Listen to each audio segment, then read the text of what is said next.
भैया दीदियों, मैं बचपन से सरस्वती शिशु मंदिर को बारीकी से देखते आया हूँ, समझते आया हूँ। अभी जिस तरीके से यहाँ की शिक्षा दीक्षा संस्कार की वजह से हमारी कैबिनेट मंत्री की दर्जा प्राप्त करे हुए दीदी यहाँ बैठी हैं, जिन्होंने शिक्षा भी लिया और शिक्षा भी दिया। मैं जब अपने गांव नरसिंहपुर जिला जाता था,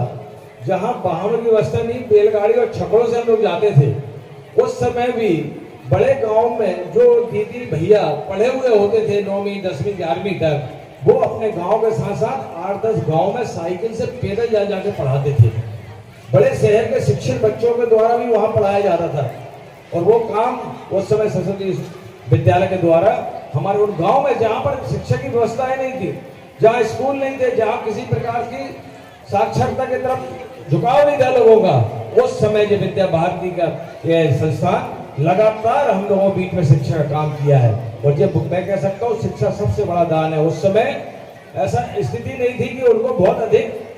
पेमेंट या तनख्वाह दिया जाता था। वो निस्वार्थ कई ऐसे हमारे आचार्य थे जो उनको पढ़ाने जाते थे, और जिसके कारण मैं कह सकता हूँ आज संस्कारी जो बने हैं हमारे इस विद्यालय से निकले हुए सभी लोग। अभी जो 50 वर्ष में जिन्होंने इस विद्यालय में पढ़े, कल मैं देख रहा था तो फेसबुक में जो अपना परिचय भी दे रहे थे और अपना अनुभव बता रहे थे, जो इस देश में क्या, इस जिले में क्या, विदेश तक में जाके बैठे हैं, जिन्होंने इस विद्यालय का भी नाम रोशन किया, हमारे जिले में कहीं गया और अपने माता पिता का नाम रोशन किया।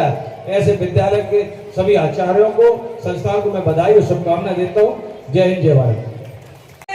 सरस्वती शिशु मंदिर है, जहाँ पे आप लोगों ने अपने बच्चों को पढ़ाने के लिए आप लोगों ने यहाँ पे दाखिला किया। मैं आप सब लोगों को कोटि कोटि नमन करती हूँ, प्रणाम करती हूँ और निवेदन करती हूँ कि आप सब लोगों ने अपने अपने नाते रिश्तेदारों को, अपने अपने भाई बहनों को, आप सब लोग अपने इस विद्यालय में दाखिला अपने बच्चों को कराए। भाइयों बहनों, बहुत कम संसाधन में रात दिन काम करने वाले हमारे इस संस्था के समिति के सब हमारे सभी टोली के सदस्यगण जो पूर्व के समय में 50 साल पहले उस समिति के सदस्य हुआ करते रहे होंगे, उस समिति के अध्यक्ष रहा हुआ करते होंगे, मैं उन सबको भी कोटि कोटि हृदय से धन्यवाद देती हूँ कि आप लोगों की परंपरा और ऐसे ऐसे अनेक चुनौती के कारण भी आज ये सरस्वती शिशु मंदिर, जहाँ पे 50 साल का स्वर्ण जयंती आज हम सब लोग मना रहे हैं, इस अवसर पर मैं उनको भी बहुत धन्यवाद देती हूँ कि उन लोग, हो सकता है कि आज उनका योगदान मिल रहा होगा, किंतु आप सब लोग भी देख पा रहे होंगे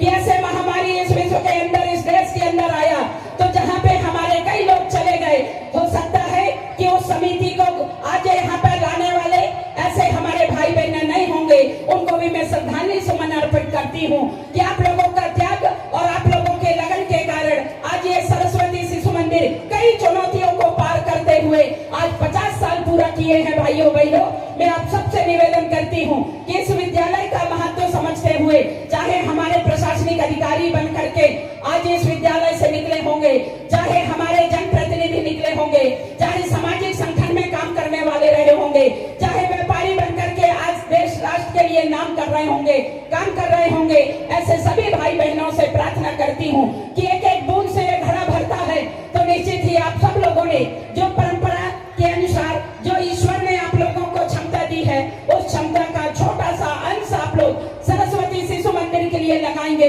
तो निश्चित ही ये हमारा मंदिर बहुत ही अच्छा होगा। ऐसा मैं आप सब लोगों से विनती करती हूँ और प्रार्थना करती हूँ कि ये एक विद्यालय ऐसे विद्यालय है कि सिर्फ यहाँ पे पुस्तकीय ज्ञान ही नहीं, अभी तो यहाँ पे व्यवहारिक शिक्षा, तकनीकी शिक्षा, मातृभाषा की शिक्षा, ये अनेक प्रकार की शिक्षा देने का काम, जिस तरीके से राष्ट्र के देश के यशस्वी प्रधानमंत्री जी की मंशा है कि हमारी नई तकनीकी शिक्षा के आधार पे हम काम करें। भाइयों बहनों, और ये आज कहीं ना कहीं उनके मन मस्तिष्क में निकल के आई, तो ये हमारा सरस्वती शिशु मंदिर विद्या भारती के माध्यम से आज वहां तक बात गई, और आज पूरे देश दुनिया में जो हमारे सरस्वती शिशु मंदिर के विद्यालय में जो शिक्षा देते थे, वो शिक्षा आज देश के यशस्वी प्रधानमंत्री पूरे देश के अंदर लागू किए। भाइयों बहनों, मैं चाहूंगी उनके लिए भी जोरदार ताली बजा करके और आप सब लोग उनका अभिनंदन करें। भाइयों बहनों, हमारे